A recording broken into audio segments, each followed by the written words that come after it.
now listening to Random Ramblings with Rob. Yay! Yeah! Yeah!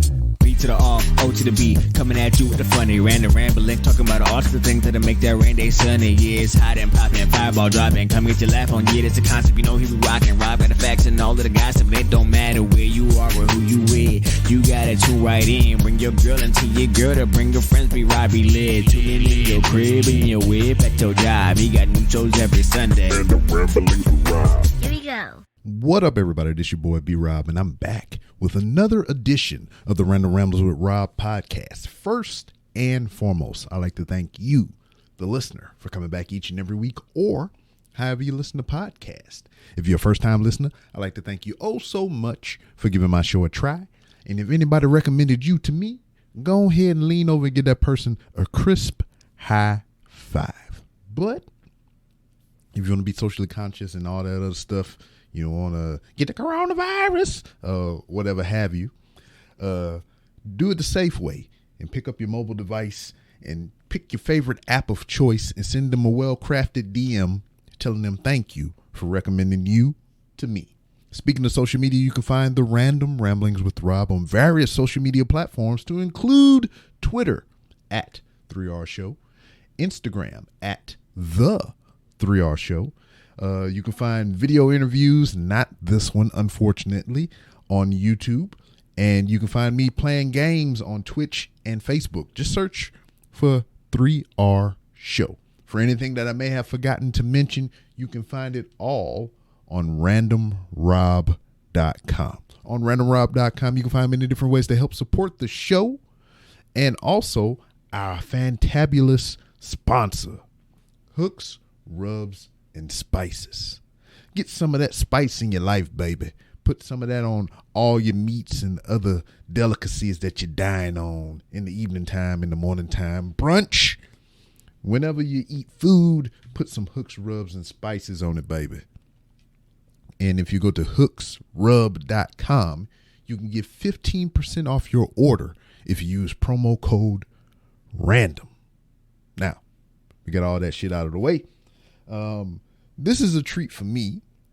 You can go back into the archive of Wrestling is Trash. I might have even mentioned it on this show here. I won't say I work with, I'm trying to play video games and record at the same time. It's not working in my favor. But I frequent a local wrestling organization here called New Texas Pro Wrestling.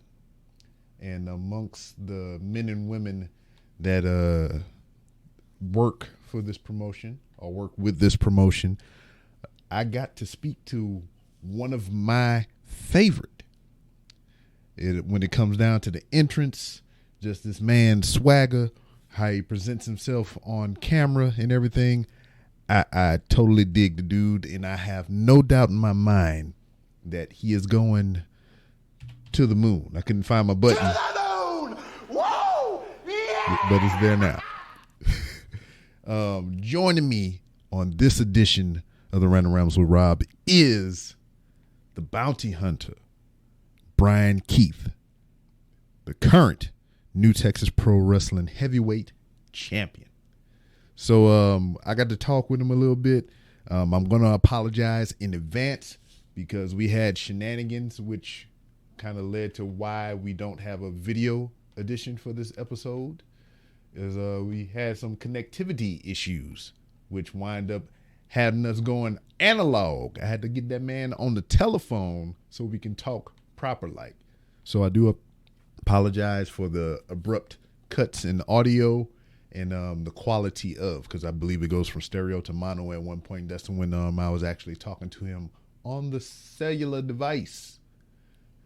But man, if you don't know who the hell Bryan Keith is, you need to get to know him. You can find him on Reality of Wrestling Television here in Houston or on YouTube, or you can go to IWTV.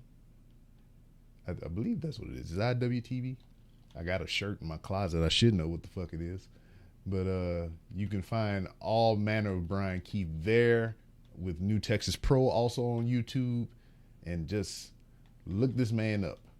Because I swear to you, he's one of the ones that's going to be making a big impact in professional wrestling moving forward.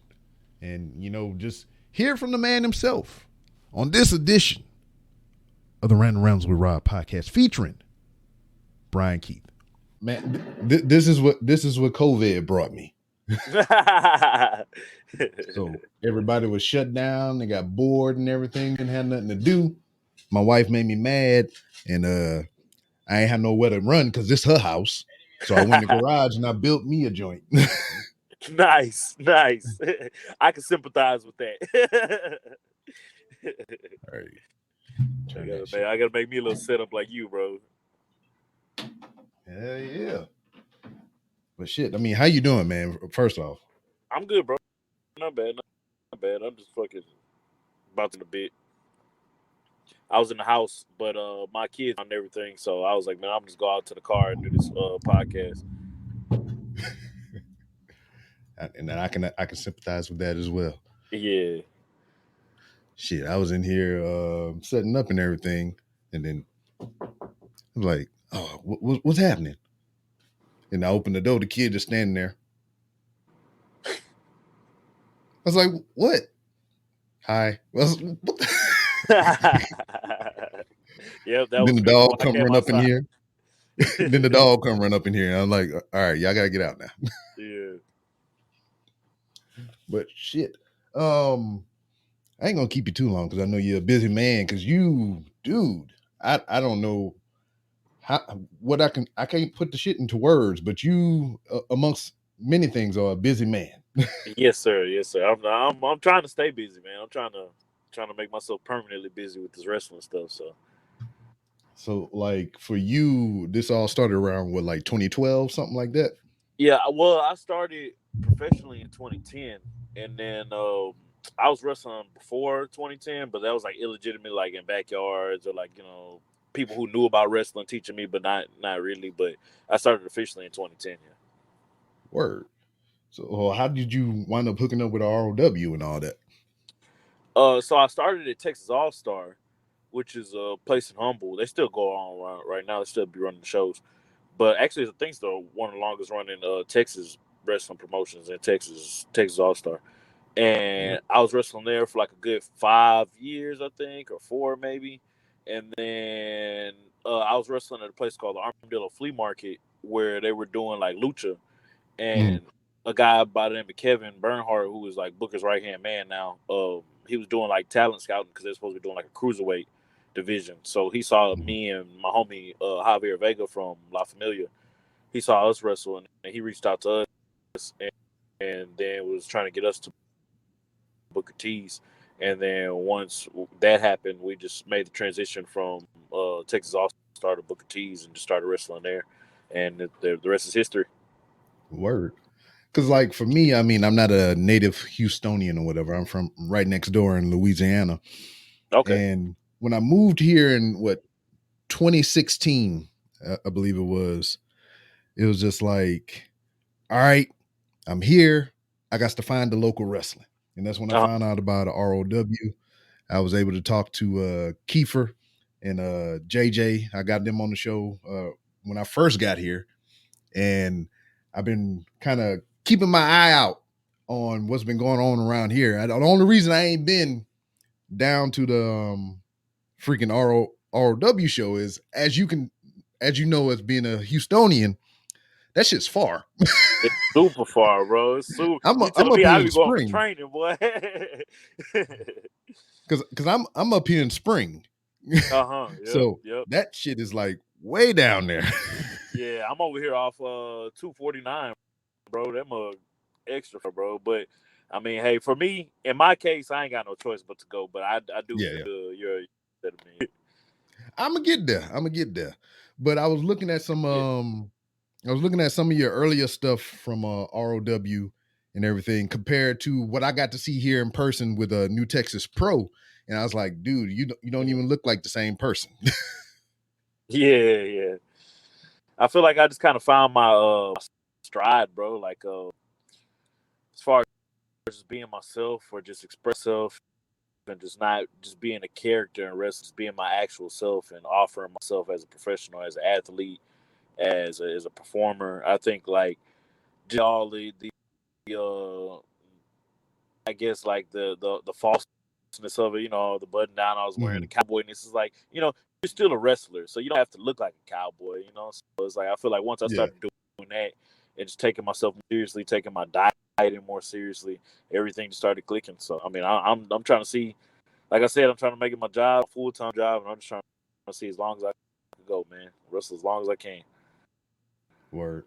So it's amazing about becoming a professional wrestler and building a claim and everything. Because me being a fan, I can just type your name here on the internet, and I can get all, and I just sit back and see what pops up. So I'm on freaking Cage Match, the internet wrestling database or whatever, and I got your name up here, Bryan Keith. And as I look, they tracking you since 2013. And I look at 2021 as of now, and you sir, truly are a busy man. April, just 10 matches on its own, just in April, and 5 of them were in the same day. People are starting to go back to independent shows and everything, daggone, right off of 2020. But I'm looking at your days for 2021, and it's been hella busy, especially the month of April, to where, as I look at cagematch.com or whatever, you had 4 matches in one day and then turned right around and had a freaking hardcore death match the following day. So, I mean, how do you feel after going through all those shenanigans? Yeah, so it's crazy because starting 2021, man, I told myself I was just going to get as busy as I could.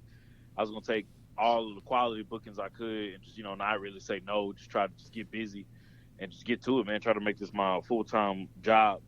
And going into it, I was just, running hard, doing all these matches. And it, I wouldn't say it was getting to me to where I was getting banged up and bruised up. I just had to learn how to wrestle smart because my schedule was filling up and it still is, thank God.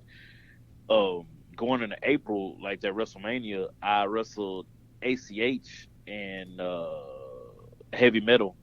Yeah. And I feel like that was just like the catalyst to everything, man. I wrestled him and everybody just kind of saw like, oh man, Bryan Keith can get busy. So then they just started booking me more and more and more. And like you said, I had those matches all in one day, and then they had the Ruben match too. And I feel like it's been a test to my body, my mind. I didn't think I'd be able to go through it all and still be in the shape that I am now, but here I am, and I'm feeling better than I was, at the beginning of the year. So I'm just gonna keep testing it, bro. Just see what I get myself into, man. I'm trying to turn up the heat, trying to see what we can do, man. Word. So let's speak more about that hardcore match. I was there live for that, and I believe after the fact, you was talking to a couple of the fans and other patrons that normally come to the show, and you were saying that was your first match of that kind. So, I mean, What was your mind frame going into that, and how did you feel coming out of it? Yeah, so it was my first like hardcore match, pretty much. I've been like ladder matches and stuff like that, but nothing like hardcore like that, especially against a guy that's his wheelhouse. Ruben Steele, he's a Texas. When it comes to Texas hardcore guys, deathmatch guys, Ruben Steele is at the top when it comes to that in Texas. So like, I was very excited to work with him because I knew, the professionalism that he's on, the level that he's on. At the same time, whenever I was younger, I used to get busy. Me and my homie Javier Vega from La Familia, we used to do some crazy stuff, jumping off things and hitting each other with stuff, or just carrying on as kids would that didn't really know the ins and outs of the business. So we would be doing crazy stuff. So I feel like it was kind of just like a callback to my roots, or like my humble adolescence, beginnings. Yeah, exactly. Yeah, I just feel like honestly, it was one of the most fun I've ever had in the whole match. It was brutal, it was hardcore, but I had a bunch of fun, and I feel like it just reminded me of being free and just being myself and just allowing myself to be expressed through my medium of professional wrestling. So I really appreciated that match. I liked it a lot. Word. So we'll bounce around all over the place and everything, but like what is it? The cruiserweight cowboy, the cowboy cruiserweight. I forget how the. Yeah, they call me the cruiserweight cowboy ever since the 205 Live gimmick. Yep. Yeah. So what was that experience like? Because as a matter of fact, I was going through the website and everything, and it was just listing all these crazy matches, and I happened to come across that one with TJP for 205 Live. So how did you feel about that? I mean, especially going wrestle for a company like WWE. I ain't gonna lie, bro. I was nervous. I got there, and you kind of go to WWE, and it's like it's kind of what everybody kind of like dreamed of, is just be work for that company and just at the time, and just like be a part of it all. And I had some nervousness going through my mind and stuff like that. I just didn't want to disappoint and things. I really just went to be an extra. I didn't go thinking I was really gonna do anything other than help out a little bit. But they needed somebody to work TJP, and I was around, and I really just made myself available. I jumped up. I heard they needed somebody to work, and I was like, "Oh, I'll do it." I jumped at the opportunity and took it. And he was a cool dude about it. He was really cool. They were trying to get something over with as far as what he was doing with his character and like a moment, creating a moment. And I think it made me really proud just to be part of something that was different.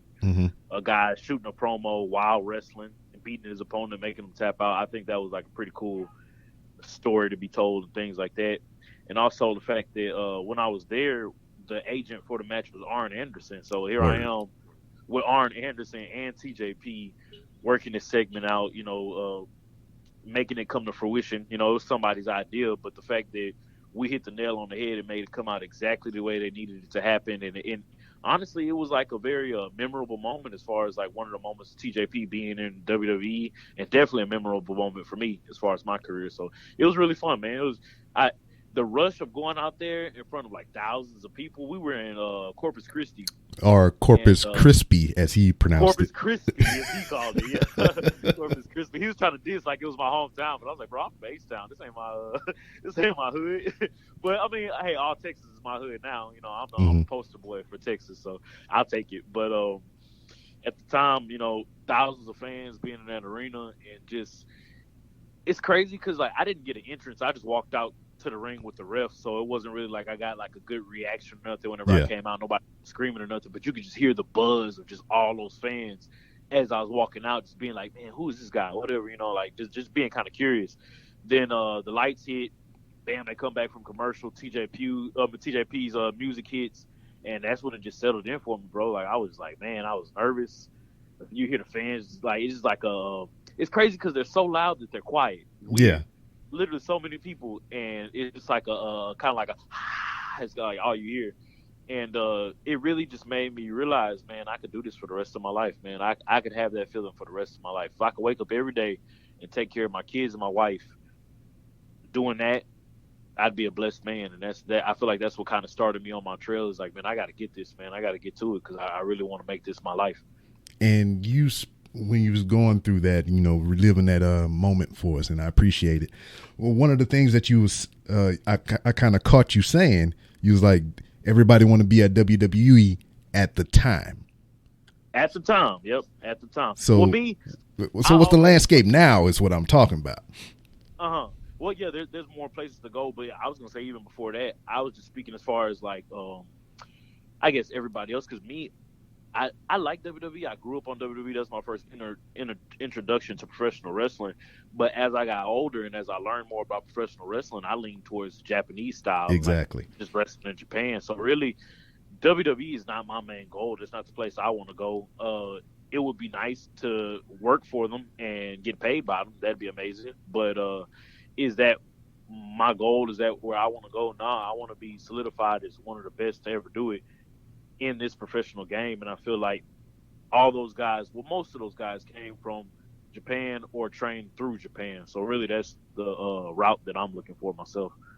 Word. Because I get to peek into the window that is Bryan Keith via Instagram, and you post a lot of the Japanese matches and whatnot. And I'm just like, for me, I think it was Wrestle Kingdom 9 was the first one. They kind of like did the kind of broadcasted for pay-per-view in America.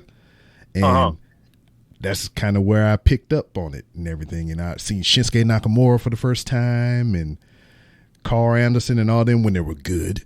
And it was just amazing to see something different. And then I'm getting that feeling all over again, now with AEW and MLW and, ROH is starting to come back around, introducing the women's title, which Roxy is there. So it's just amazing time to be a professional wrestler and a professional wrestling fan. Yes, sir. Yes, sir. I feel like as far as the U.S. world of wrestling, I feel like they just kind of picked up as far as seeing like the tastes of wrestling that are out there and just being like more open to it. Because for a while, a lot of people were just WWE fans and that's all they wanted to see. But now everybody's, like you said, you got that New Japan that came in and people didn't know about Ring of Honor, but now they're starting to come up more and more. And it's like, Ring of Honor's been around for forever. Yes. But people just weren't open to taking those styles in and seeing them as different styles of professional wrestling. And right now, like you said, it's a great time to be a wrestler, great time to be a fan of professional wrestling. I'd like to see people just come together and enjoy wrestling and not be so critical. That's my mission. My mission is for people to just relax, enjoy wrestling for what it is, and just don't be sitting down with your little notepad trying to make it like a star rating like Dave Meltzer all the time.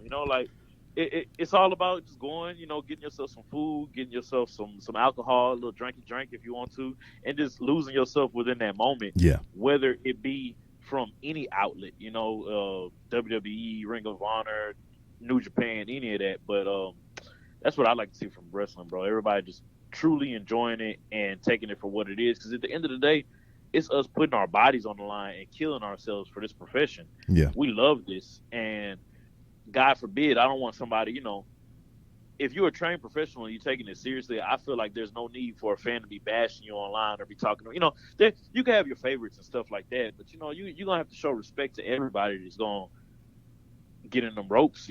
As far as taking it as a professional, you got to show respect to those guys because at the end of the day, we sacrificing our lives for it. So I just like to see wrestling ahead in that direction.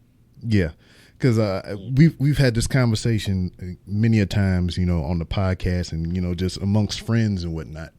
Whenever we talk about WWE, we very rarely talk about the wrestling that goes on. We always talk about the business aspect. Oh, Vince ripped up the script and did this other bullshit and yada, yada, yada, yada. All the speculation, but never on the wrestling, and that's what kind of pulled me back away from it because I don't even watch Raw anymore, and I would peek in on SmackDown just to see what Roman doing and what the story is going to develop around that. But I've just been mainly watching AEW, GCW, and whatever I can peek in on MLW and just the dark side of wrestling. So all right, yeah, I'm gonna add one more to your list. If you're not watching Pro Wrestling Noah in Japan, you gotta watch it, man. Either Pro Wrestling Noah or this other company called GLEAT, or it's pronounced it's spelled GLEAT, GLEAT, but it's pronounced GLEAT, I want to say.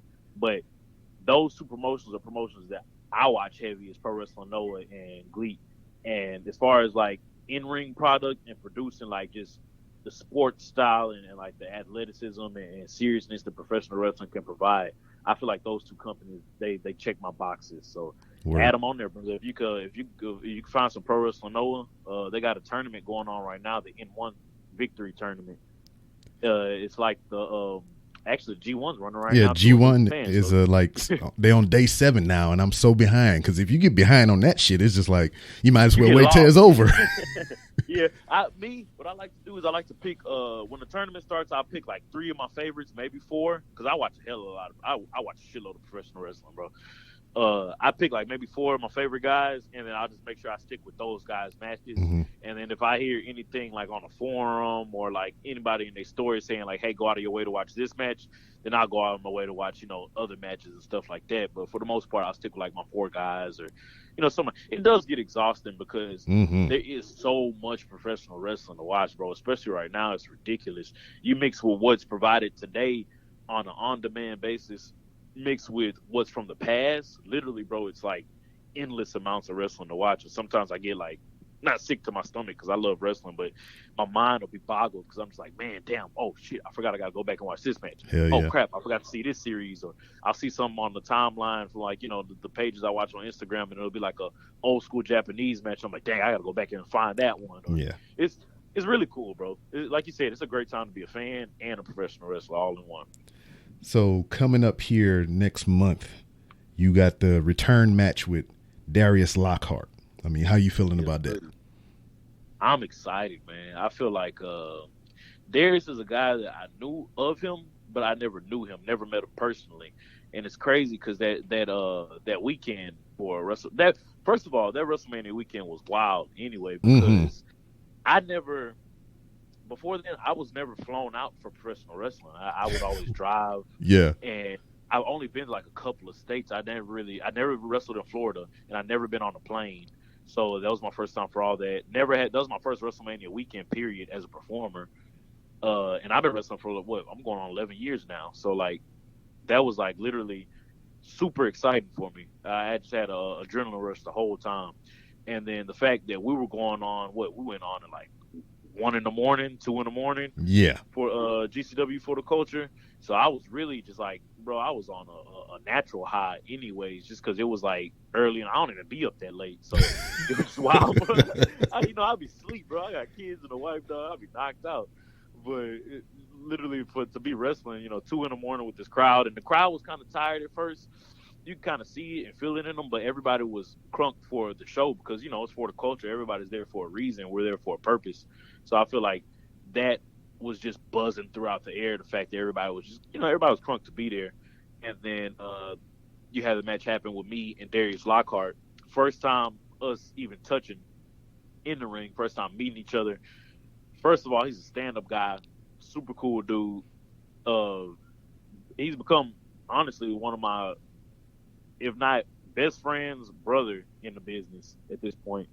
Word. And I feel like at that point in that match, man, Shinya Hashimoto said professional wrestling is two souls clashing at one point in the ring at that moment and just giving it their all. And I feel like that match was literally both of our souls at that moment because we both had a chip on our shoulder. He was coming back from injury. Yeah. I was this guy coming in my first WrestleMania weekend and nobody heard of me. So, I was like, man, I've been around, but why y'all ain't heard of me? I'm gonna show y'all why y'all need to hear about me. So I feel like having that as far as, that chip on my shoulder and him having the chip on his shoulder, coming back and showing people who he is, it played out perfectly, bro. I feel like we told a perfect story. The match was perfect. At the end, everybody was safe, but we got busy, and I couldn't have asked for anything better, bro. It was honestly, it was one of my favorite. Every match of that weekend was one of my favorites of my career, really. But that one has a special place in my heart. Word, a lot of profound words and everything. So I mean, yeah. now you got me excited and shit. I'm ready to daggone see the return because Oh, you got to, man. It's gonna be saucy, bro. Because I feel like Darius brought something out of me that was really, it wasn't out there before. It was that fact that he when he shot that promo against me, it wasn't even a downing promo, like as far as like, oh, I'm gonna beat your ass in Tampa. Da, da, da. No, he starts the promo off, brother, you are the 1, the 2, and the 3. Like I've heard everything about you that I've heard is true, and I'm just like, bro, it just gives me chills just saying it back now. It's like, bro, real recognizing real from the beginning. We knew the match wasn't even about who was gonna be the winner because we were both gonna be walking out from that match, and that's really what happened. We both walked out as winners. I lost. But at the end of the day, we both won, so I appreciate it. Word. And everybody's going to win seeing a rematch in New Texas. This time, I'm the champion. Yep. Well, it wasn't for a title, but I'm a champion, and he's coming on my turf. And, I got to show why I'm the underground king where I come from. So, as the revolutionary, I know he's going to come with a chip on his shoulder trying to shake things up, but not in my kingdom. Word. And I mean, how does that feel? I mean, you took the title off of Mysterious Q, who held it for well over 600 days and everything. Yep. So how does it feel for you to kind of take up that lineage now and run with it? It's an honor, man. It's like that match with me and Q was just brutal on both of us. I feel like after that, talk about taking breaks after matches and stuff like that. I was running hard the whole year, and after that match, I literally had to take a couple of months off. Well, not a couple of months off, but a couple of weeks off because I actually had a GCW debut too Mm-hmm. in Houston and Dallas a couple of weeks after that. Yeah. But going into that, I knew Q's the man. Q's been the man since I was a kid watching wrestling in Texas. He was he was just younger from first getting his foot in the business, and I would go to shows and watch him and be like, dang, he's a badass, or man, I want to be like him one day, And for me to be a grown man now, having to walk my path and meeting us both crossing paths at that reign, his 600 plus day reign, bro, and for me to win and be the champion now, it's a blessing and it's an honor, not just as an individual, but as a person that comes from Texas. And you know how prideful we as Texans are. Oh, yeah. We like super prideful people, bro. So it's like, I just felt like there was a moment after that match where I won. The title was on me. Q was getting looked at, but then he got up and I got up and we kind of just looked at each other like, damn, like we couldn't believe it. Like he's been champion for 600 some days, and like here I am. I just won. I defeated him, but it's like it's almost as if I couldn't even believe it happened. I'm just looking at him like, damn, is this it now? He's like, yep, this is it. So I'm shaking his hand like, I appreciate it, man. I thank you for you coming in that day and giving me your all and allowing me to level up within myself. So I feel like Mysterious Q is gonna forever be like as far as like a adversary or a rival or a guy that just makes me better. He's gonna always have that position in my career. I know I was pissed because I didn't get to watch it live, but I was there for the challenge when you put the daggone bounty on his chest and everything, and I was standing there on the side of the ring like, holy fuck, this is about to happen. Yeah, it was goosebumps, bro. People was like, man, it's crazy because at first I didn't even think I was going to. I think the plan was to not even have a bounty or anything like that. I was going to go out there and challenge him. But the production guy at Stage Media was like, man, you know what? I'm going to make you a bounty for Mysterious Q. And I was like, what? So I get there that day for the show, and he's got it ready for me. And I'm just like, man, at first I was thinking to myself, man, that's kind of cheesy. I don't know if I want to do it or not. But I'm like, well, I'm the bounty hunter. I've never actually physically had a bounty and came looking for a motherfucker like right on the spot. So I was like, you know what? I'm going to try it. And I feel like it was a moment, man. It helped. It was the perfect prelude to the match. It was nice. Yeah, this shit was dope. I was like, oh shit. Like I said, that's all I can say. I was like, oh shit. Yeah, hey, when a man with the black halo come looking for you, your time is up, man.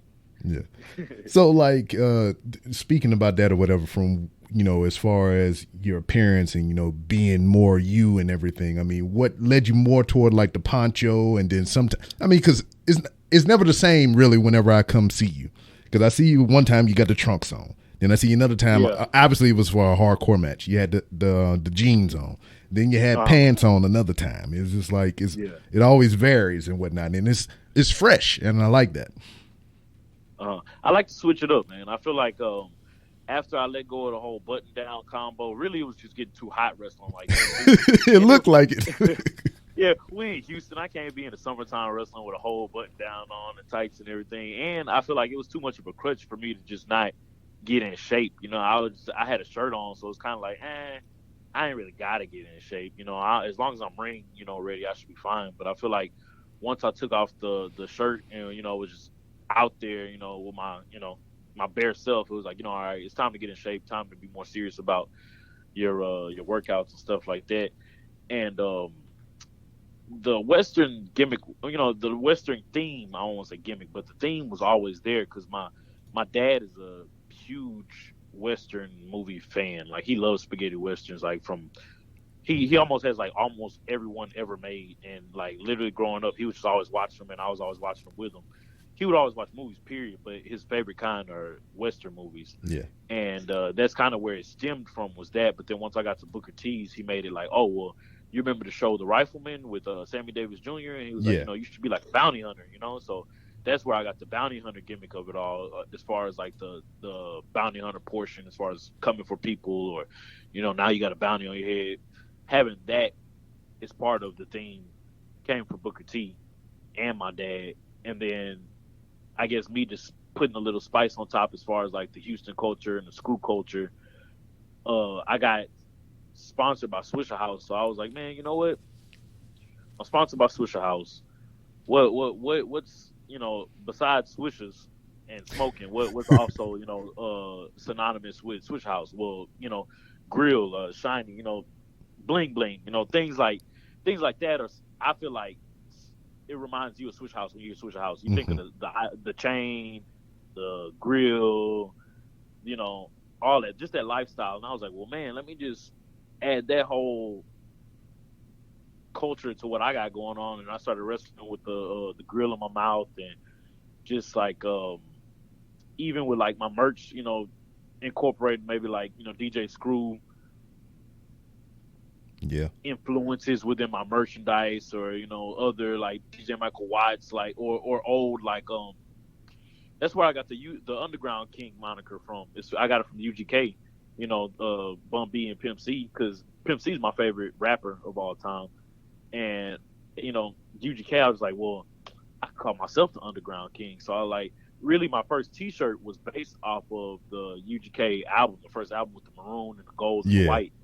And I just remember that logo, and I was like, well, man, maybe I should start calling myself the Underground King. And I feel like once I started doing that, I called myself it once, and it kind of stuck, but it didn't really. But apparently it did, because then people just kind of like started calling me that as like wildfire. And I feel like once that started happening, then I was like, okay, well, we got something here. Let me just try to mix all these things together and make it, just make it work. And I feel like we're in the midst of right now, me just trying to figure out what I am as a performer, an artist, an athlete, just trying to make all those things work. Hmm. It's definitely Houston or whatever. Because like even the last show here, you came out with the Elijah Wan jersey. And I was like, that's dope. Yeah. That's dope as fuck. I almost wish I wasn't able to get my hair braided, because I wasn't able to get with my sister. But I wish I would have got my hair braided and it came out with the do rag and the you remember back in like 2000s, bro, everybody used to wear the do rag with the basketball headband, Yeah. almost like Iverson. Yeah. I would have came out like that, bro, if I would have had my hair braided. I wish I could, bro, because I would have just took it way back to the 2000s. But like I said, bro, I just feel like somebody once like asked me, they were like, man, why is it that everybody in Texas, or like everybody's like supporting you? And I feel like, I was like, man, I don't know, I chunk everything that I do up to God. Whatever I do is, I'm not great, is because God. But the person that told me that was like, man, I feel like the reason why everybody just gravitates towards you is because you're really out here supporting and putting on for Texas as a whole. Like, Yeah. I don't have no beef with nobody in Texas, bro. Like, I'm literally out here trying to get everybody better. I want to see everybody succeed. And it ain't even just Texas. It ain't just that. It's everybody who I come across, everybody who is in my path, to wherever I'm going in life. I want to see everybody around me do better and be better. And I feel like that's the difference, is that I just, that's like my driving force. Word. Because I mean, Yeah.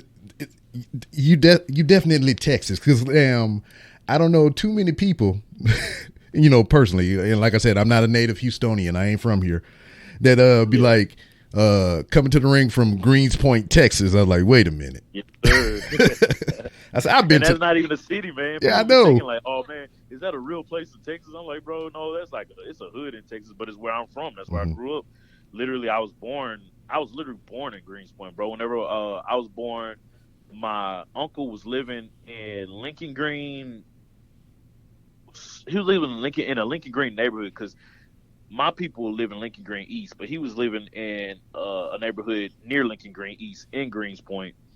And whenever I was born, they were living with him at the time, but then he was managed to be able to get my parents a house, and that house is in Greens Point. And literally, bro, we've been in that house since I was born. So my parents been living there for 30 years. And I eat, sleep, and breathe Greens Point, Houston, Texas. This is my life. It's not a gimmick. It's not, I'm not talking it up just because I want to seem cool or nothing like that, bro. Like, this is me, and I feel like that's why it just comes off so authentic to people. So I appreciate that, And then, It's not all the time you can really rep where you came from and people respect it. A lot of times people are like, man, that ain't a real city. Give me a real city, But I tell people, I'm like, bro, no, you're going to build me from Greens Point, Texas, because people going to know, like when I make it out there, people gonna know about Greens Point, I'm going to make sure. yeah. Or what what I learned of it is, because I work in that area, and I've been to that mall, if you can call it a mall. Yeah, it ain't too much of a mall no more, but we're gonna see what's up, man. Hopefully they can breathe some breath back into it, because it's kind of kind of dwindling down. Well, when I first moved down here and I started working in that area or whatever, dude was like, "Well, welcome to Guns Point." And I was like, "What?" Yep. Yeah, that's what they call it, man. And it's got a bad rep, but at the same time, it's like anywhere else you go in the world. If you're going around looking for trouble, Oh yeah, or you find it. you're gonna find it, or it's gonna find you. Or if you're around looking like you don't know where you're supposed to be at, then it's gonna find you too. And you just can't. You got to be aware of your surroundings. But that's you as a person. You can't. People just can't be out here in the world thinking everything's just sunshine and rainbows. I mean, it is. The world should be like that, but a lot of people be out here plotting, and you got to really have that hindsight. That hindsight to be like, okay, well, this car been trailing me for like 3 lights, or oh, homie at the gas station over here eyeing me too hard, or like it's too much stuff that be happening. It's like you just gotta make sure you're aware of it all. It's not just in Guns Point. So I mean, people do call it Guns Point, which you will get put at gunpoint at some point if you looking for it. But you gotta be aware of your surroundings. That's for sure. Word. So yeah. I'm gonna throw a couple names out there, and I just want to get your thoughts and opinions. Mike Bennett. Mike Bennett. That's a stand-up gentleman. He's a gentleman's gentleman. He's the first. I don't think he was the first name I worked, but he was like one of the first like actual professional wrestlers that I've worked. This year was the first time that I actually started working longer and more extensively with actual other professionals like of his level, and he was one of the first. And I feel like it's crazy because we wrestled each other. It was Father's Day weekend. My wife was with me. My youngest was with me. My other 2 were in Houston. They stayed with their grandma, but my youngest was with me, and my little brother was with me. And here we are in Abilene, Texas, super hot in the summertime. The building it didn't even have AC, I don't think. We had the door open. Everybody was drenched. Everybody was drenched before the show even started. And we were the first match. And here it is, Father's Day weekend. He's a father too. And we tore it up, man. We went 20-minute time limit draw. And honestly, I felt like I could have went more because just the feeling and the electricity of it all had me crunk, bro. I was ready for just more. I feel like another dude that just woke something up inside of me was like, you know what, you could do this. If you could work with him on that professional level and produce that in this place right here under these conditions, you could do this. So another guy that I feel like is a catalyst to Bryan keep getting to the money, man. Lee Moriarty. Good Lord, are you just naming all the guys who are just catalysts to Bryan? Yeah, because another dude, man.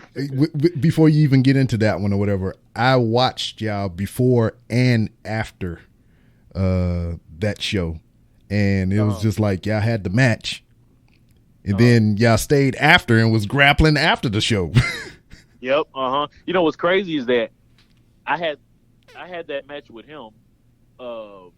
Went left and had another match at another show, and then came back and wrestled more with him. Yeah. Yeah. Wait, can you hear me? Yeah, I can hear you. All right. Yeah. So we had that match with him, and honestly, I want to run it back because I want to run it back in an environment where I don't have to worry about. Because really, I had another match maybe 30 minutes across town, so I was like, man, I'm trying to have this match with him and hurry up and get to do this other match.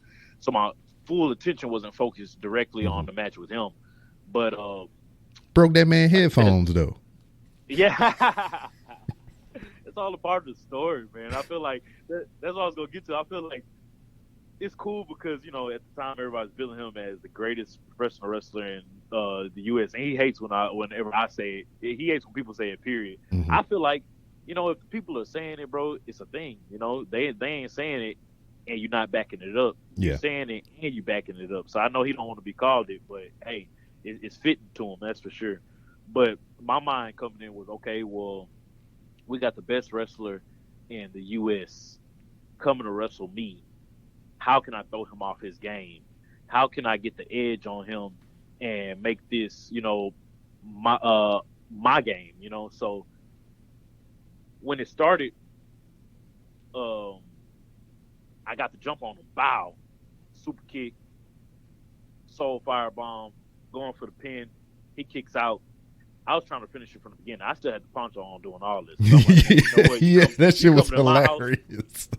You come to my house, I'm trying to put you away right now without a sweat. I want to show people that you the best in US. Well, Bryan Keith just did him up and didn't even have to take the poncho off. Mm-hmm. That was my mindset going in. But he kicked out. My anger got the best of me, and I'm just like, you know what?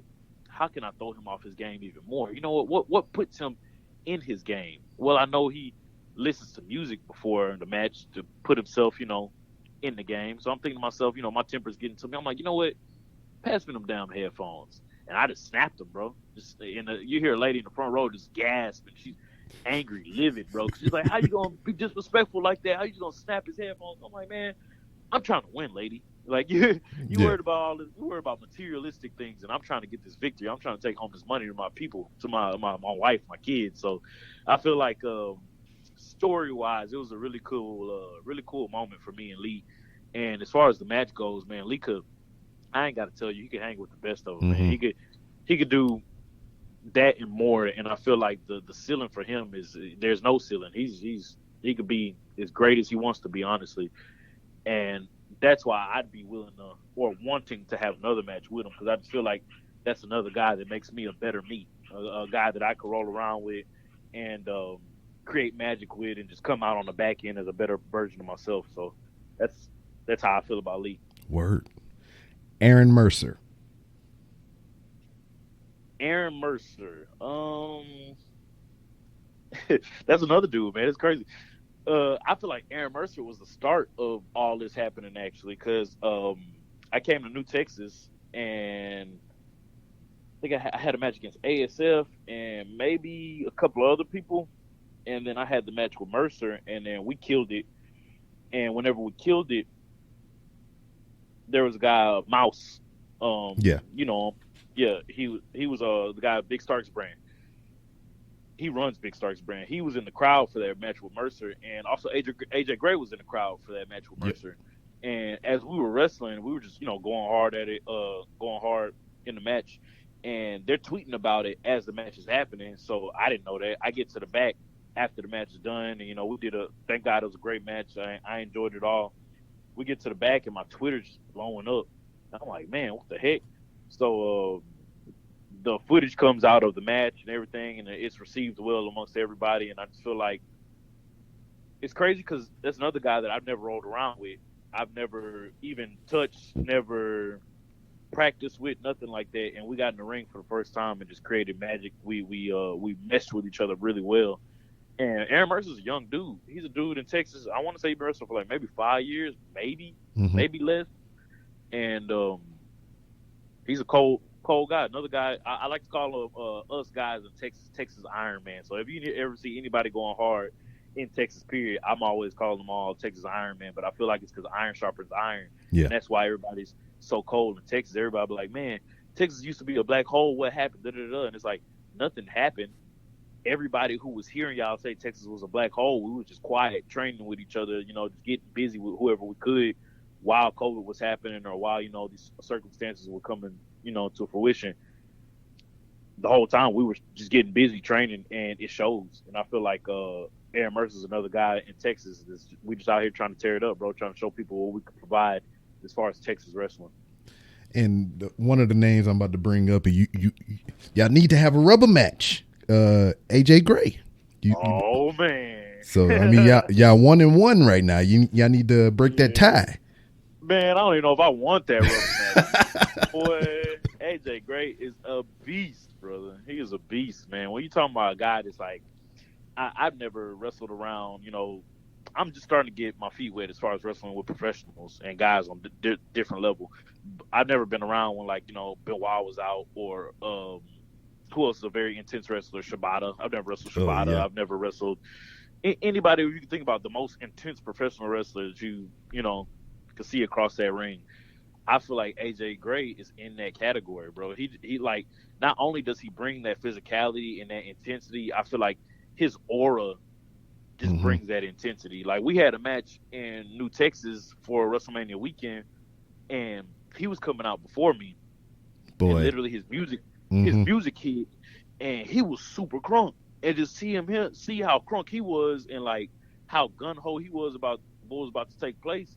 I had no choice but to get as crunk because I'm like, I'm not going in there and not being as crunk as him. Like, nah, bro, he gonna eat me alive. So I feel like I gave myself a couple of like face palms, maybe like 4 of them, just to wake myself up, smack myself, get myself in the game. But once it was the bell rung, it was time to go. But he's when you want to talk about intensity, athleticism, professionalism, um, a guy that can just go out there and hang and make you come up to a level that you've never been before.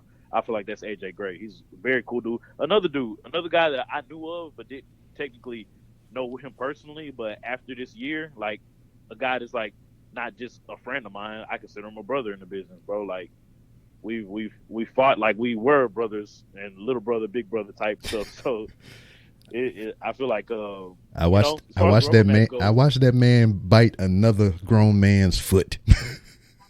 Bro, yeah, AJ is wild, bro. I was talking to the guy who makes the BW 500, Righteous Reggie. Yeah, he made the like the PWI 500, but the all black athlete. Yeah, I was talking to him about it, and I was like, man, bro, fighting AJ Gray is on another level, bro. It's ridiculous. It's almost as if you went to like, you ever been to like a hardcore show or a metal show, like like the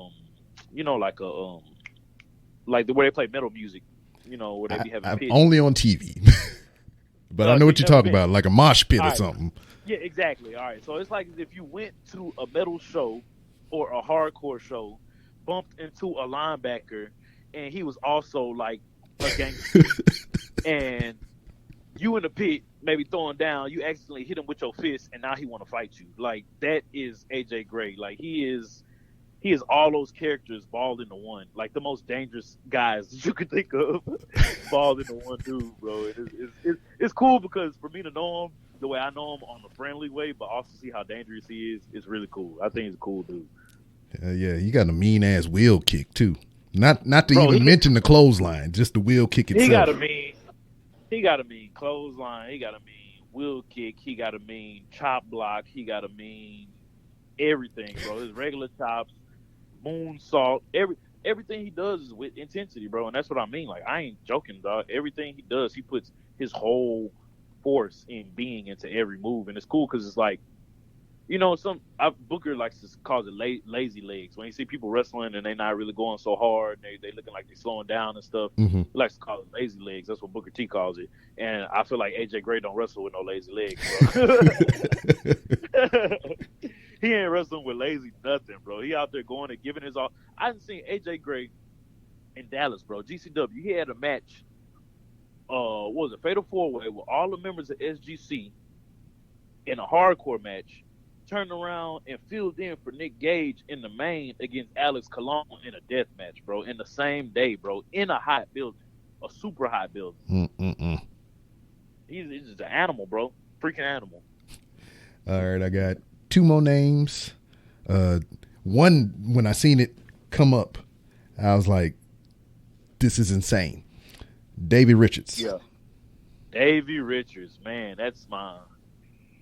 It's crazy, man. It's crazy. You literally mentioned all the guys in my life at this point that just been making my life like a movie, bro. I feel like 12-year-old me, 11-year-old me, whenever I was getting into other forms of wrestling that weren't WWE, starting to see different guys wrestle, Davey Richards was that dude that I wanted to be. It was either him or Low Key. Both of them. Both of their styles, I feel like I mirrored my style after, bro, because I really enjoyed their professional wrestling. And it was crazy because my life, like my first taste of professional wrestling at Texas All-Star Wrestling was with Davey Richards. He had a seminar, and nobody came to the seminar, which is stupid. Whoever was there and was able to come to the seminar really should have, but it was stupid. It was only me and Javier Vega, and I think one other guy, but then he quit like maybe 1/3 of the seminar, and it was just me and Javier Vega, and we wrestled, bro. He taught us like maybe a good 4 hours. Afterwards, he pulled us over to the side and was like, "Man, you guys showing some good promise. You guys are pretty good. I don't know what you got going on for your life, but if you stuck with this, you might be pretty good. And I just remember those words, bro, sticking with me. And this is a guy who I was already into wrestling anyway. So for me to hear that from him, the guy that I want to be like, I was like, oh yeah, well I'm definitely sticking with this. So I feel like for my life to go full circle, and then me ended up working him as a champion now of a professional wrestling company. It was just it's God writing my movie out for me, bro. It's just like just wild. Just really seeing him across the ring. Seeing him across the ring for me, period, during the announcements was just like I wanted to pinch myself, bro, because I couldn't believe it was real. But I'd say like my match with him was probably my favorite match of the year this year. Mm-hmm. It's probably biased because he's definitely the guy that I look up to. Like I said, him and Low Key, and I'd say me and his match, probably maybe one of my favorites. It'd be between that match and me versus ACH. Word. Yeah. And then, But I was also, I guess, going to add on to that as far as David Richards. He's a dude that he took time off, had to take care of his business as far as family goes. yeah, And is an EMT. You know, has a whole nother career on top of being a professional wrestler. I feel like he's a great role model as far as seeing somebody who's doing it right and going out of their way to help other people as far as the future goes with professional wrestling. So he's a really great mentor and a guy I look up to. Yeah. word. So the last name that I got, and it's the most recent match that I seen you have, and that's with Stallion Rogers. Stallion Rogers, my boy. He's another guy. He's a super cool dude. I knew of him, but was always on Texas shows around Texas with him. Never really knew him personally. I got to work him once at a show in San Antonio, and we were working each other, but it got cut short because I don't know if they thought we were really, kicking each other's ass or what. I never really got the full story of why the match got cut short, but me and him walked away from that match disappointed because we just knew, like, bro, it was just starting to kick off. It was just starting to go hard, and they, the referee cut the match short, and I was like, man, what the hell just happened? But ever since that match, it had a bad taste in my mouth, and I was like, damn, man, for me, I just had a bad taste in my mouth about the match. And then I remember seeing Stallion again somewhere else, and he brought it up to me before I could even bring it up to him. He was like, bro, that shit was bullshit last time, man. We could have a way better match than, we had then, and I can't wait till we can, and I'm just like, man, bro, I appreciate the fact that, you don't have to come to me and tell me that, but you felt the same about that encounter as I did. And that's why this match with us was so important to me, because this was my, redemption, my chance to go out there and actually kill it with him and have an actual match. So I appreciate it. He's another dude that's, whether you're going to come there to work or not, he's going to make you work because he's coming with his working boots on, and he's out there to... Because he said he don't do no kicks. Nah, right? He'll kick you, just not like I'm kicking, but he'll kick you, that's for sure. But he's another... I mean, these you know how it is in Texas, bro. We're pretty snug. Mm-hmm. And, the greatest professional wrestlers from Texas are known to be snugs, too. So, I mean, I feel like we're just keeping up that lineage and just, showing people that we don't play no games in Texas. And Stallion Rogers is definitely a guy that upholds that image. A guy don't take no shit, don't play no games. He's coming there to perform and give you a show. And I was blessed to be on the other side of the ring with him. Word. So, I mean, I didn't, got your thoughts on people that you've already faced in your time in professional wrestling or whatever. And you got plenty of more professional wrestling left to do. So what I ask of you is give me 3 names that you want to get in there and square off against. It could be for the first time or just once again. 3 names. Let's go with Low Key first. Mm-hmm. I was going to ask you about that, but I mean, you already said it, so we good. Gotta go with him just because he was just there. I just recently went to a seminar with him. He came for Loco Wrestling, mm-hmm. and that seminar was like, I changed the seminar. If anybody is able to go and learn from that man, please go out of your way and learn, because his perspective on wrestling is definitely a special one, that's for sure. And I feel like he's another guy that can help me be a different level of myself. You know, he's when you think of the elite professional wrestlers, guys that have done it all, and when they go to any company that they ever been, they're always at the top of it. Low key is that dude. Every company he's ever been, he's always been at the top of that company. And I would just like to be able to learn from him. And like I said, you know, he's a guy that I mirrored my style after. So it'd be a blessing and an honor to learn from him and just be able to, I guess, you know, not I'd say experience, because you know I've never had a match of that caliber with that caliber athlete. You know, so to experience that and have that match with him and just learn from that in a live action setting, it would be really cool. Another person, I'm gonna have to throw out some. You know what? I'm gonna throw out some general ones just because there's a lot of Japanese guys that I love to work, but you know, I can say their names, but nobody will probably even know them. I don't know or not, but I'll throw out Jonathan Gresham. Oh boy, he's a dude that he's a guy that I worked before. I worked him at Booker's a long time ago at a comic convention when he was little bitty. Great.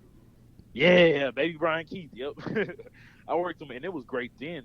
And he was a guy that I felt like I got in the ring and I was able to just wrestle freely with. You know, I wasn't worried about things. Wasn't like, I feel like we just clicked and our styles clicked so well and everything. The timing was just so right. I was learning so much from him, and I like to continue to learn more from all these guys. That crowd that I'm naming are guys that I'd love to continue to learn more from too. So Jonathan Gresham, especially the level he's on right now. Oh boy, he got. Speaking of his just professional level or whatever, it's just his physical level too. The dude lost his neck. His muscles took over. That's the goal. The goal is to lose. Who needs a neck? You know, I don't need a fucking neck. You know, like that's how I want to be. I want to be like him. I want to look like him. Like I just want to be a ball of muscle, just wrestling the shit out of people. Because that's how he is, man. He's on another level, bro. All these guys and I want to be amongst them, man. I want to be one of the greats. And Jonathan Gresham it's almost as if his mission is to like bring back wrestling to how it used to be. You know, like back in the day, motherfuckers be losing to a suplex or a headlock takeover, or you know, like, and that was like back in the day when people were watching wrestling and they were believable finishes to the crowd, and he's going out of his way to make those same finishes believable finishes within this day and age. And I appreciate that because that's part of making everybody respect what's going on in the ring. You know, if you put your phone down, if you pick your phone up for a second and, you know, try to do something that you ain't supposed to be doing other than watching that match, you might miss his finish, you know, because you might be thinking like, oh, he just going for some regular or whatever. And it's like, nah, bro, he just put him away. I want to say he beat Alex Shelley with a headlock takeover, bro, or a reverse from a headlock takeover. One of them. I'm not sure what it was. I forget the match, but it's things like that that just make you have to be aware the whole match is making you force your attention onto the match because any given moment within that match could actually be the finish. So that's another guy that I'd like to wrestle. And I'd say Minoru Suzuki. He's on the U.S. tour. You hear me clapping. Up with Minoru Suzuki. Yeah. I'm like, man, you know what? I want a piece of the pie too. I want to learn straight from the Gotch trained professional himself.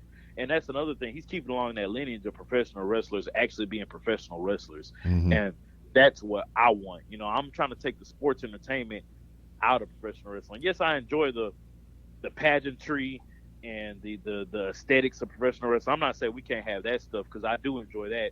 But I just want to take out the hokiness, the stuff. Like you said, you watch Raw, and sometimes it ain't got nothing to do with wrestling. There's a bunch of stuff that be going down there ain't got nothing to do with wrestling.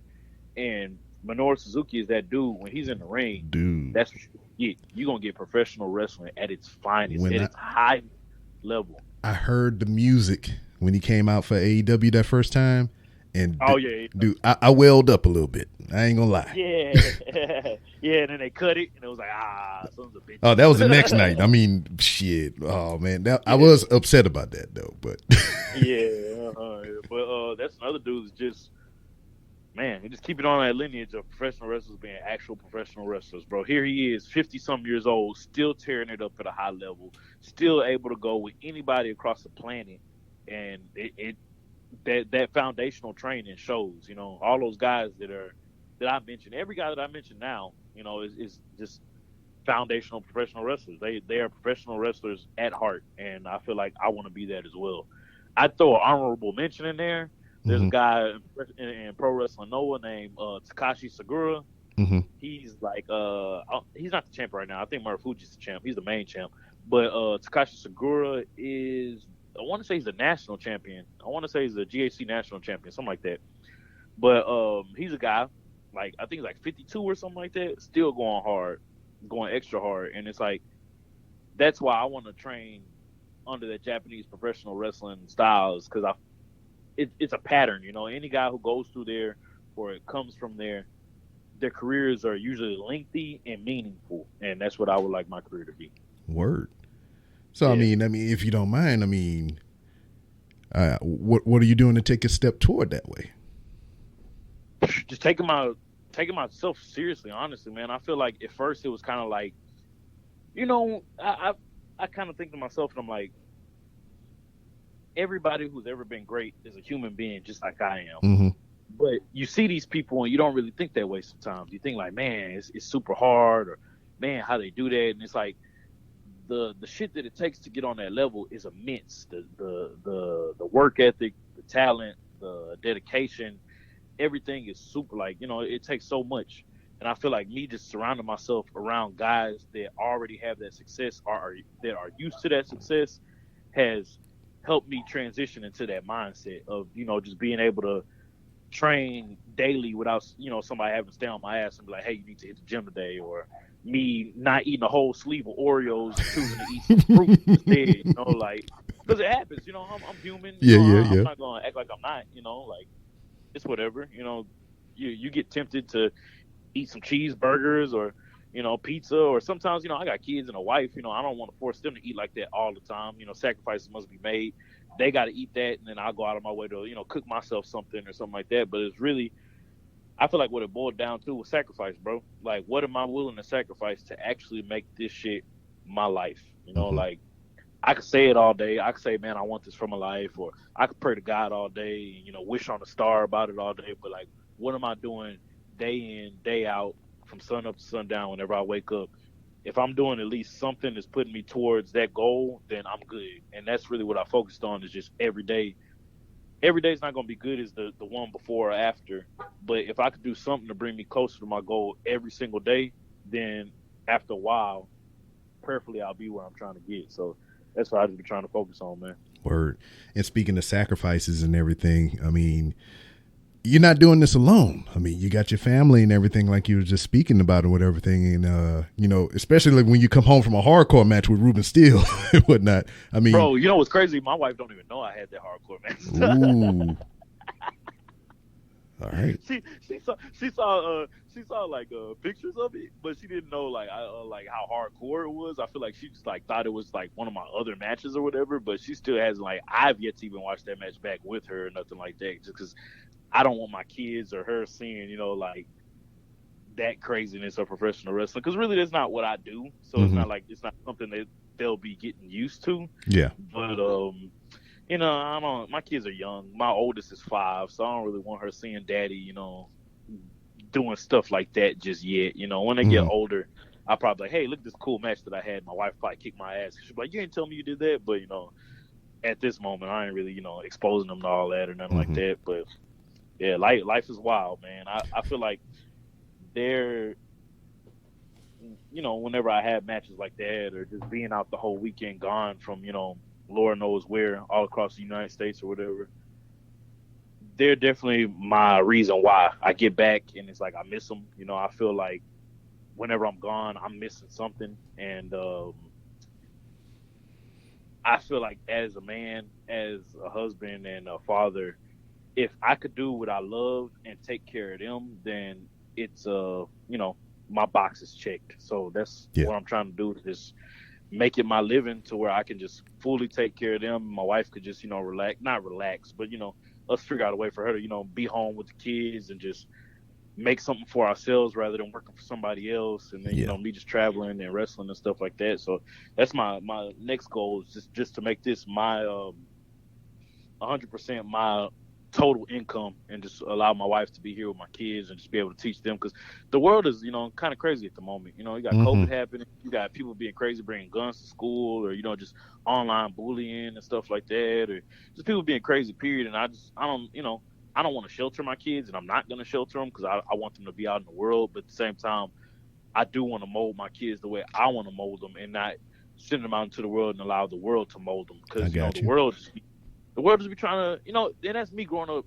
as a kid in the public school system. Like, I graduated, thank God, pretty high within my 700 something class. Like, but it could have been worse. I could have been, honestly, a kid from Greenspoint, I could have been in jail or dead. So it's Mm-hmm. like, for me not to be like that, and I guess on my way to success, I guess whatever anybody depicts as success, but I just feel like I want to be able to give my kids that same opportunity. I want to find out whatever it is they like at a young age and just go straight into it, because since I was 10 years old, I knew I wanted to be a professional wrestler. So if they can find out what they want to do at 10 years old and it's really what they want to do, then we're going to get to it. And there's no reason why they can't be that. So, Word.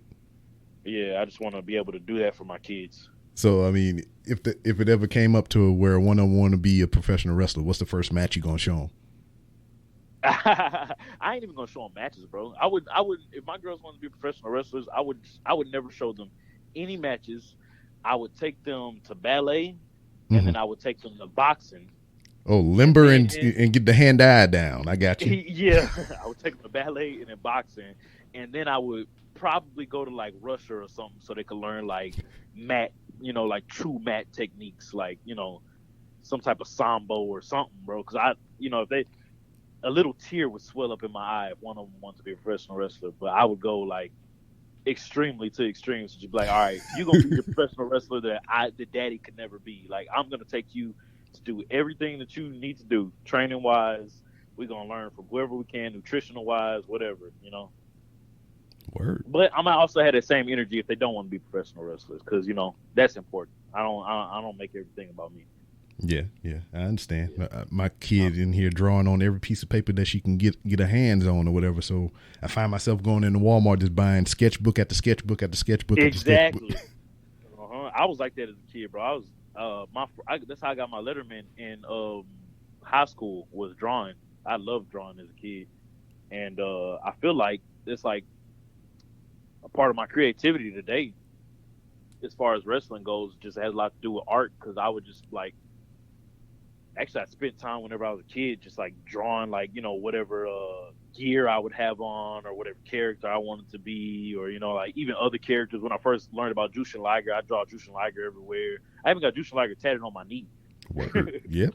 Yeah, I feel like art is it's a big catalyst to a bunch of different things in your life, really. Even if it's not just art, you could branch off and end up doing something else, culinary art or whatever the hell it may be. Art is amazing. It's a great way to express yourself. Yeah, you should be drawing up them bounties, dog. All right. I should, yep. I ain't got too much time to be drawing now. I understand. Past time, but I'm trying to get to this training now, bro. Word. But I mean, I have taken up a good bit of your time, and I appreciate every minute of it, sir. You are a gentleman and a scholar. And thank you, my brother. Before we ride out of here, let everybody know where they can find you on social media and everything that you got going on. Yeah, so on Facebook, Bryan Keith, BryanKeith, Bryan Keith. On Twitter and Instagram, I'm Bounty Keith, Bounty Keith, on Twitter and Instagram. And as far as things I got coming up, Reality of Wrestling, we got a new TV deal in Texas, so we're gonna be doing a couple of TV tapings for that all October. If you guys are in Texas, come out to that. Also got some dates in October, at the end of October, for New Texas. We got October 30th. I'm gonna be defending the championship against Darius Lockhart, like you said, rematch from WrestleMania weekend. Also, October 31st, there's gonna be a show called Live Action Wrestling at Carbach Brewery, and that's going to be a free show on October 31st. So I got that going. Got a couple of dates outside of Texas as well coming up. I got Time Bomb Pro making my debut there. Another company called We Are Wrestling in New Jersey making my debut there. Yeah, and then there's actually another company that I'm making my debut, but they haven't announced it yet, so I don't want to spoil that one. But I will give you a little spoiler. It's in Chicago, so there you go. Word. Yeah, so I'm blessed, man. I'm blessed. God's working with me and working through me, man. I'm trying to just make this my job, make it my career, and just be as serious as I can about it. So I'm ready to turn up the heat, baby. Word. And as it is for every guest of the Random Rambles with Rob podcast, the door is always open for you to come back to promote your next big thing or just to shoot the shit. I'd love to, bro. I'd love to anytime. This was a breeze. Word. Because, I mean, we ain't even touched on the Black Wrestler 500 and everything and all that stuff. Let's touch on Well, for shit, running back. Fuck that outro. We still talking. Yeah, right. We'll redo the outro. Yeah. But as far as the Black 500, man, the PWI 500, anyways, I was a kid. Mm-hmm. You know, we've all been in the Walmart, Yeah. Kmart at the time, Target, and they got the Pro Wrestling Illustrated magazines.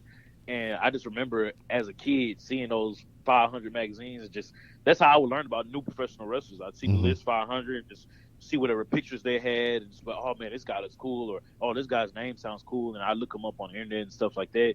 And for me to be a part of that PWI 500 was really cool for me. I used to not really take it. I used to take it with a grain of salt because I'd be like, man, like this guy's on that list and I'm better than. Why am I not on that list? Mm-hmm. But I had to think that it's not about that. God has a plan for me, and if I'm not on that list, that doesn't make me or break me. So I had to realize that it's all about me. So I feel like just putting in that work and putting my head down and not worried about what others think of me is the reason why I got put on the list. So I'm like, all right, well, let's keep grinding. Let's keep grinding. And that brings me to the Black 500.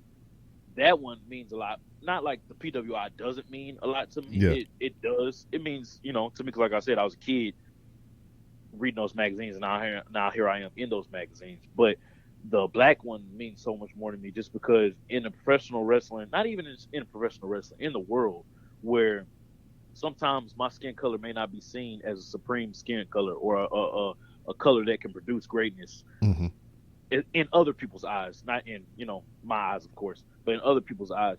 For 500 names, there's people on Twitter always talking about, black representation. There's no black people in WWE going hard because there are no good black wrestlers. And it's like, bro, this is a lie. Yeah. Freaking Reggie got together a list of 500 of us, bro. 500 black athletes. And a lot of the guys on that list, not even, I'm not tooting nobody's horn. A lot of the guys on the list are great professional wrestlers. And there's also guys who ain't on the list who are great professional wrestlers. Yeah, that's what blew my mind. In general, is just that there were 500 of us. 500 of us, and there were some people that didn't make the 500. So I was like, that's crazy. And I know some people personally that are black athletes that are really great, just as great as I am, and they did make the list. So I'm like, okay, well, at least this is a start. We get in the list, and those guys can be on the list. We just got to get the eyes. That's it. The eyes just have to be on those people. And that's all it takes. And that's why it meant so much to me, is because that's it. The eyes are getting on more people. Nobody's just, you look at all these cards. I'm not trying to bash anybody or nothing, but a lot of the cards are just a bunch of white guys. You look at these flyers, and everybody on the card will be white. Yeah. And it's like, I have no problem against white people. I love all people. But when you're doing things like that, in people's heads, they don't realize, but they get used to seeing stuff like that. Yeah. It's like WWE. When you look at all the top guys, they be all white guys, bearded white guys, no beard, long hair, no long hair. Like, it's just different versions of a white guy. And it's, no offense, like I said, against white guys, but there's a lot of other athletes in the world that are just as cold, if not colder, that aren't white guys. And it's like, you guys need to start giving people their due, whether they're white, black, Indian, Hispanic. Like, I don't care what color you are. If you cold at what you're doing, you need the recognition. And that's why I appreciate the list, because there's 500 people that Reggie went out of his way to be like, you know what? This is their skin color. We're grouping them as like this. He's just grouping it like that because that's the list. But that's 500 people added to the extra performers that are also going hard. So it's like, if we could get a Hispanic 500, I like to see that. If we could get an Asian 500, I like to see that. I like to see all these things, because we need more representation. We need more people looking at TV being like, hey, I look like that guy. That guy looks like me. I want to be like him. We just need more shit like that in wrestling. And that's why I appreciate the 500. The Black 500. So, speaking of black professional wrestlers, I mean, you've wrestled over many years, hundreds of matches and everything. You've come across a couple of black professional wrestlers. I have a question for you, and I ask this to every black professional wrestler or, black professional wrestling fan that I get to talk to. This is my question for you. Why is it, and this is just an observation, this is not fact, but it's kind of compelling. Why is it that just about every black professional wrestler, male and female, have a flatliner in their moveset? I feel like it's because Shelton Benjamin, baby. Nah, I'm just playing. I feel like I mean, as far as moves go, I'm not sure. I don't do a flatliner, so I mean, hey.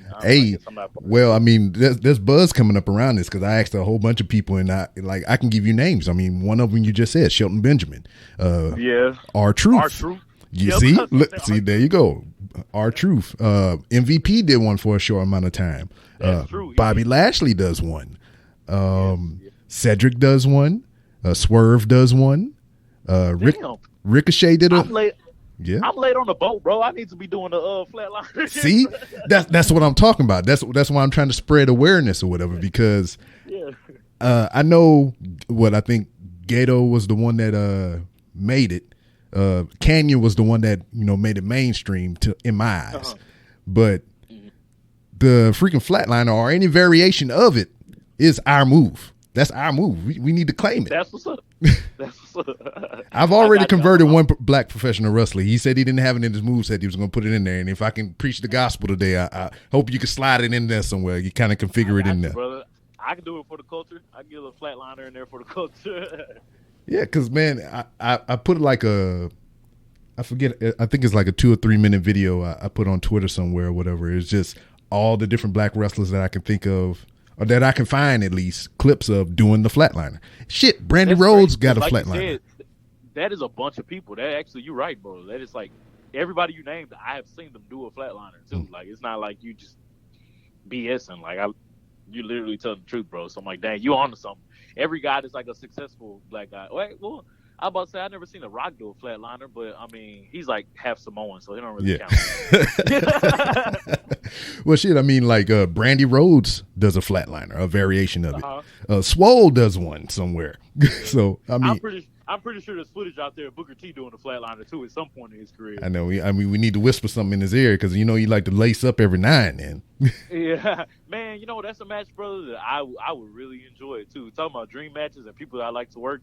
That would be one that I'd like to have because he had one with he's had a couple of matches with other guys that we trained with. That went through the system of training with Booker T. He's had a couple of matches with I want to say one with Ryan and another one with Rex Andrews. The one with Rex Andrews though was the most recent one, and that's Booker T up in age, but boy, you would never be able to tell, man. It's crazy because Booker's is like a freak athlete. He's like 50-something years old and still able to go. Like if they called him tomorrow and was like, hey, we want you to do like a match. Like, I feel like he could do it, no problem. He may not. I don't know how he'll feel afterwards. He may feel like great. I don't know. I don't know about his body, but he looks like he could go at any single time. And that's something that I learned from Booker is that as an athlete, as a professional wrestler, you got to be ready to go at all times, and you got to look like you could go at all times. So that's one thing that stuck with me too about him.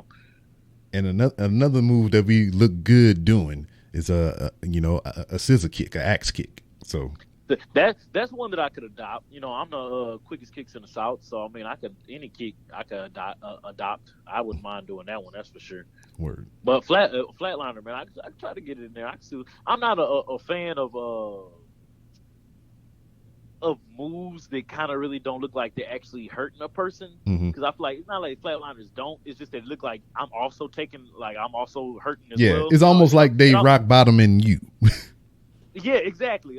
Like I feel like if a person that don't really watch wrestling saw that move, they might be like, "Oh, well, who took like the brunt of that move?" Yeah. But, I mean, that's my opinion don't mean crap, so it's not like it matters what I say. But I really like to lean towards moves like that I do where it looks like I'm on the offense, and me flatliners don't really look like I'm on the offense. But there's people who make them look like they're on the offense, so you just have to do that, I guess. Actually, I think Lee Moriarty uses a flatliner too. I think for the culture, man. I'm telling you. It's our move. We gotta take that. We gotta claim it.